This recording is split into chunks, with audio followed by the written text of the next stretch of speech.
Hello, my name's Jeremy Smith. I'm the Principal Archaeologist at Heritage Victoria. It's a pleasure to present to you today as part of the Heritage Festival sponsored by the Heritage Council of Victoria. I'd like to start by acknowledging the Wurundjeri people, who are the traditional owners of the country where I'm presenting from today. Today, I'd like to talk about some of the key moments in the story of Victoria's historical archaeology, focusing on 4 key projects and discoveries, which were remarkable and largely unexpected at the time when they were made. I believe these finds demonstrate that the state contains an archaeological heritage that is unusual in its significance and state of preservation, beyond which we might normally expect in a historical archaeological context. There are clear reasons why Victoria's archaeology survives in some parts of the state in very good condition below ground. And one of the most exciting aspects of this story is that the last of the key discoveries I will talk about are unfolding at the moment, with the prospect of some fascinating site investigations and excavations taking place in the very near future. So, 4 key projects and discoveries that have shaped our understanding of Victoria's historical archaeology. The first, perhaps unsurprisingly, was the Little Lon dig of 1988-89. This was not the first time the excavation of a historical archaeological site had taken place in Victoria. That honour goes to Melbourne University's William Cullican, who excavated the Fossil Beach Cement Works site in Mornington from 1967 to 69.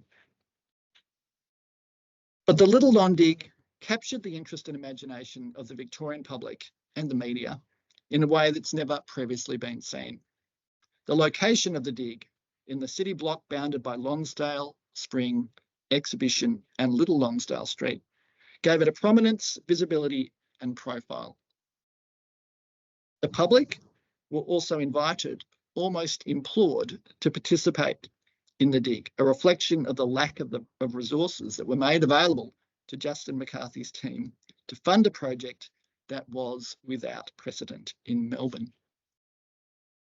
You can see here this remarkable invitation from Justin from the site in '88, really imploring members of the public to come along and participate in the excavation, the cataloguing, subject, of course, to bringing their own mug, it seems.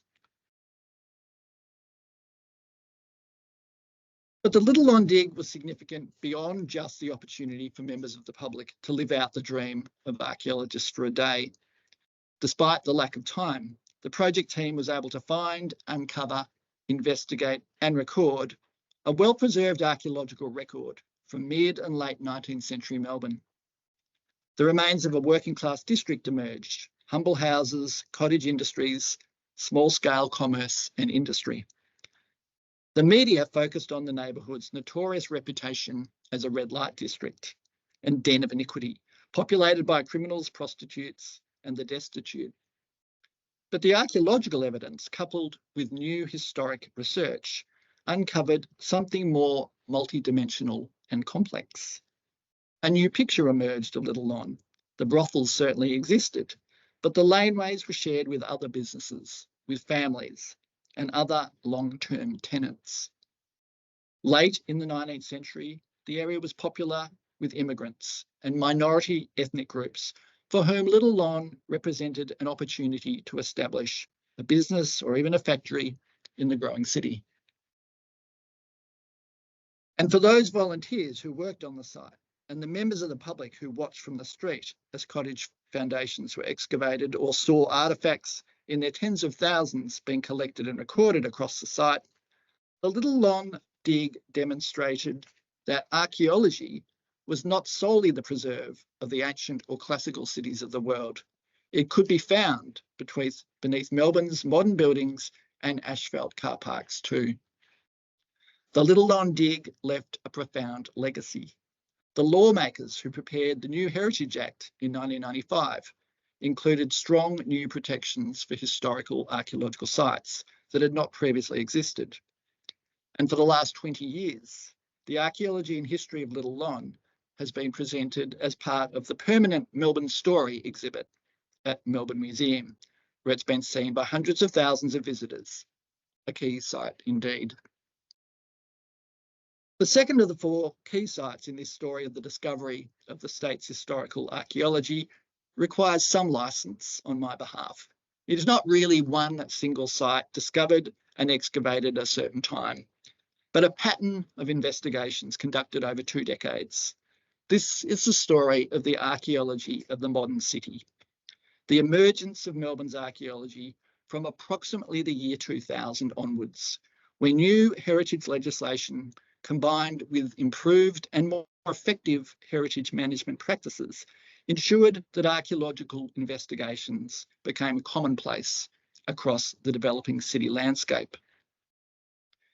In time, more than 200 digs have been conducted in the Melbourne CBD area, including a few, such as the 2002 Castleton Place excavation undertaken by Godden Mackay Logan and La Trobe University, shown here, and the Melbourne Metro Rail project of 2018 that rank among the largest urban archaeological projects ever undertaken anywhere in the world. But the significance of this intense and ongoing program of citywide archaeology is we are gaining insights into so many facets of Melbourne's historical settlement growth, development, and change. A review of the sites that have now been excavated across the city reinforces this understanding of Melbourne as a rapidly changing, dynamic city, particularly in the years of the gold rush in the mid-19th century and in the decades that followed. The lessons learnt from archaeology in areas like Little Lon are now augmented by sites that include large civic complexes. We've excavated courthouses, customs houses, cemeteries, and jails, including this very unexpected discovery of a prisoner burial against a bluestone wall in the grounds of the old Melbourne jail. There have been investigations of industrial sites, this one here, the Albion sawmill site in Beckett Street. Sawmills, breweries, liveries, coach houses, and foundries attest to the industrial character of Melbourne. We see here the remains of Langland's foundry site. Commercial buildings, pubs, probably close to 50 pubs and hotels have now been investigated, including these works at the Mistletoe Hotel site, which recovered about 500,000 artefacts from Gold Rush era Melbourne. There have been investigations at large public schools and small private schools for girls, like this excavation of the Mrs. Bruford's School for Girls in King Street. And residences, cottages and villas of all shapes and sizes, and much more. So archaeology has taught us much about life in historic Melbourne.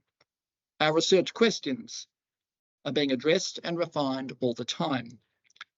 Key questions relate to themes and topics that include the first historic patterns of settlement in Melbourne, changes in commerce and industry, patterns of immigration and ethnicity, poverty and affluence, colonial identity, the availability and preference of material culture and associated trade networks, influence and reliance on the outside world, the role of government, the impact of the gold rushes in the 1850s, childhood, gender, importantly, themes such as contact, conflict and displacement, impacts on First Nations people are being understood and evaluated, and much more.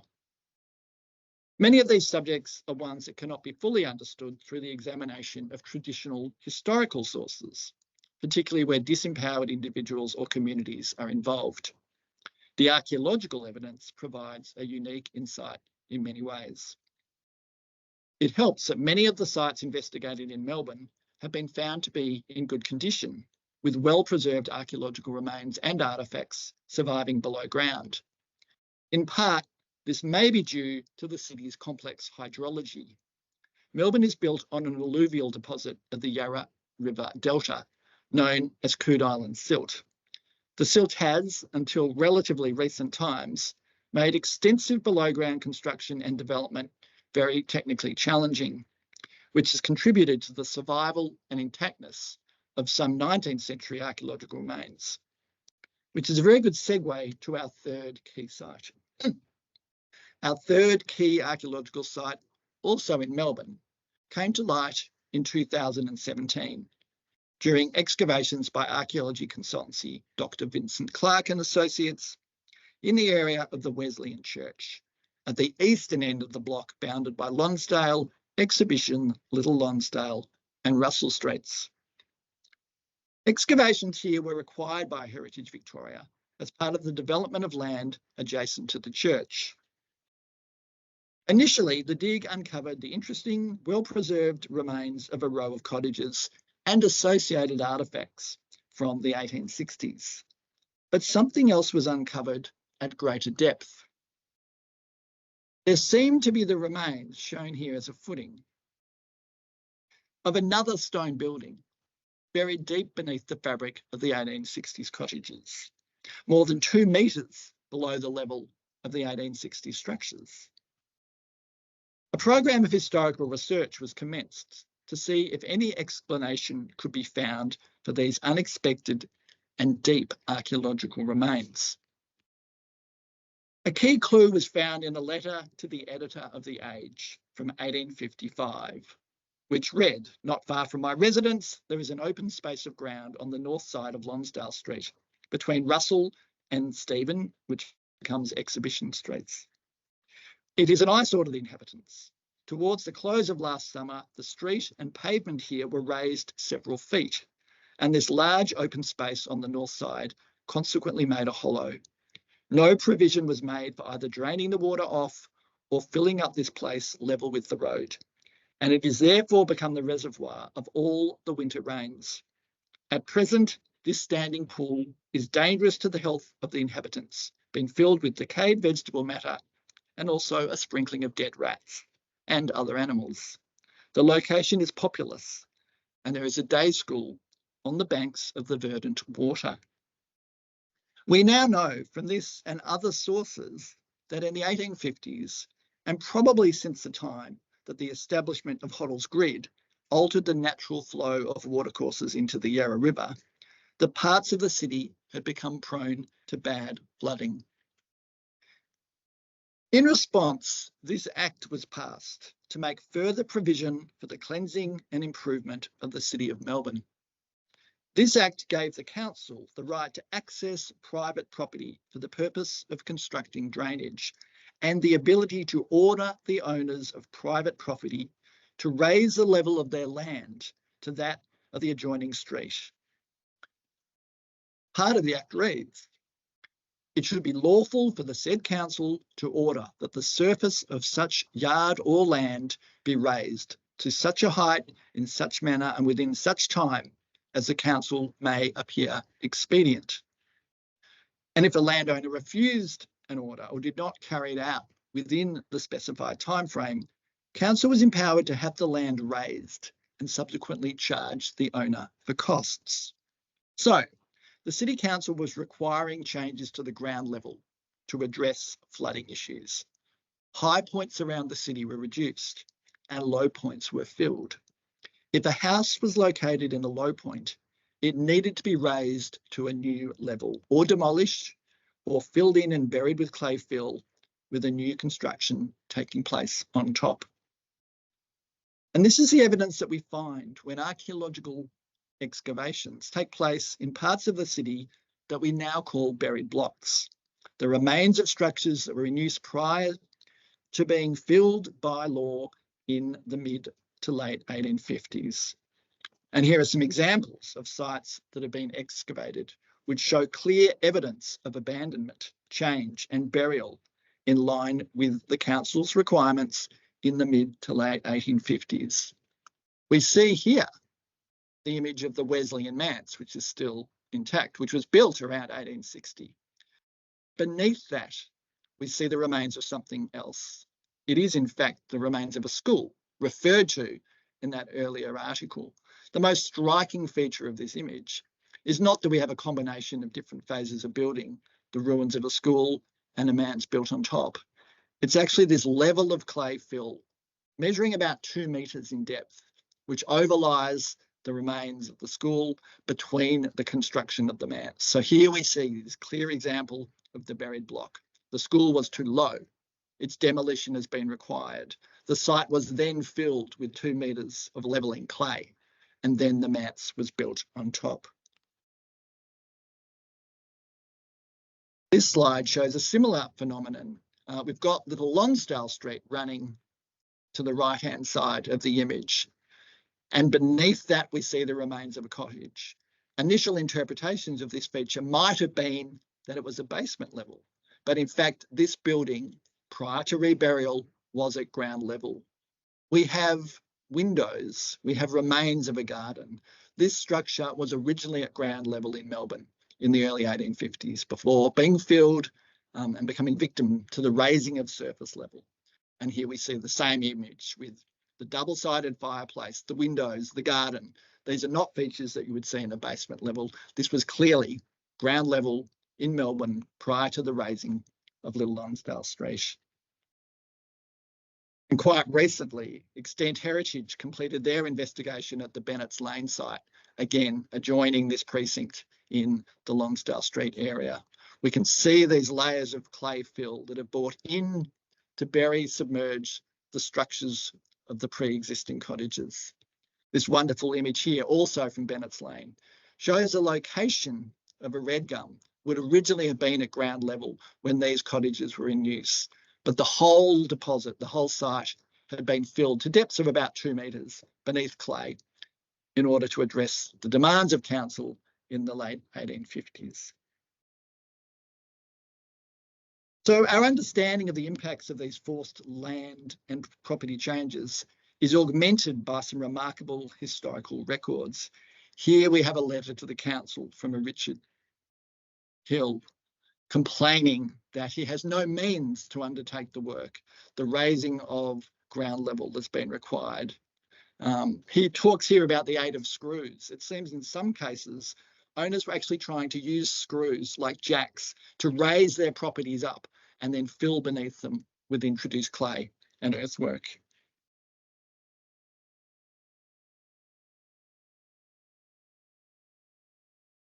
And here we see a number of different quotes from comments to council, letters to council, excerpts from the newspapers of the day. My favourite is perhaps the one from William Wallace in 1859, complaining that he's done the right thing. He's actually changed the height of his property, but the council haven't yet come along and raised the height of the street in the way they said they would. So Wallace's property, ironically, is now too high.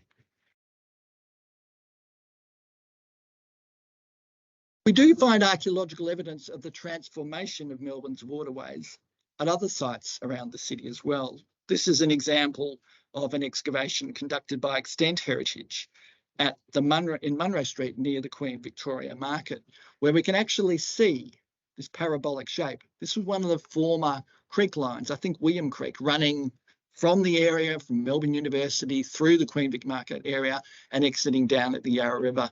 And as you can see, the creek has actually been filled in with clay and the buildings have taken place on top of the surface of the land. Now, obviously, this is going to create problems for Melbourne's drainage. The water needs where the natural water flow has been interrupted by the building of Melbourne's historic city. And as a final example of Melbourne's buried block, we have this image from 1923. This image was taken when Wheel and the Wreckers team were demolishing a building that had been constructed in 1865. The site was being prepared for the construction of the Capitol Theatre in Swanston Street. And here we have the note. 4 feet down, Whelan's team uncovered the remains of a picket fence, a portion of an old corduroy log track, and a chimney base. The depth and condition of the find clearly perplexed Jim Whelan and his work crew. Whelan souvenired part of the hardwood fence and refashioned some of it into serviette rings. So Whelan's team, that had seen a lot of demolition around Melbourne, could not understand why, having done the demolition of a building which itself was quite historic, 1865, but well beneath those foundations, this other landscape of Melbourne before the filling event emerged to confound the workers. So it's hard to overstate the significance of Melbourne's buried block archaeological sites that were first recognised in 2017.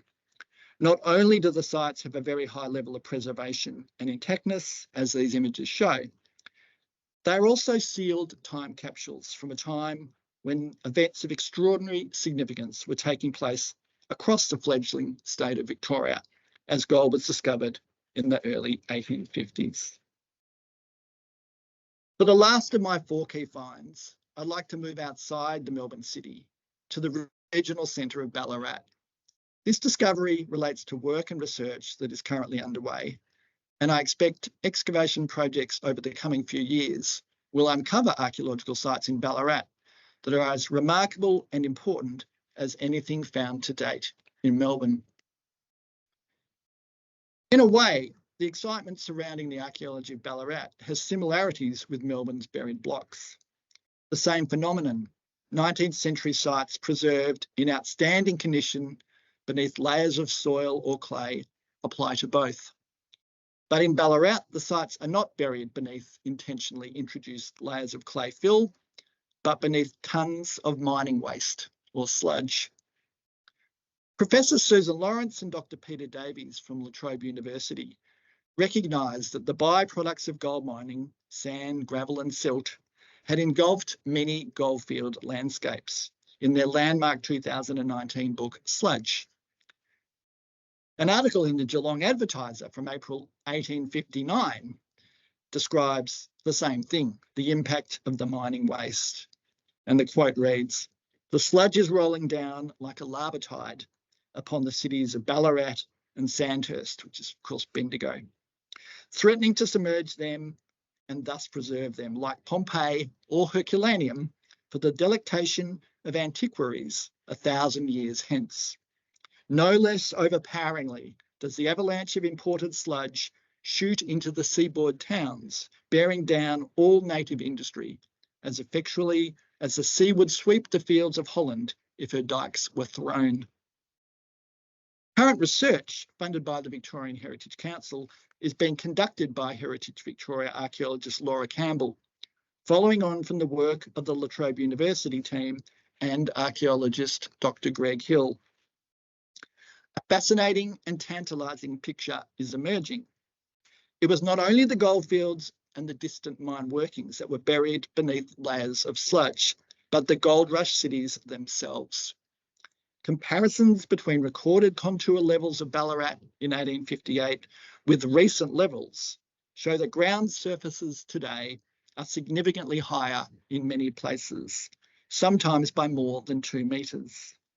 On this plan, the areas shown in green represent parts of the city where deposits of sludge are likely to bury parts of the historic city.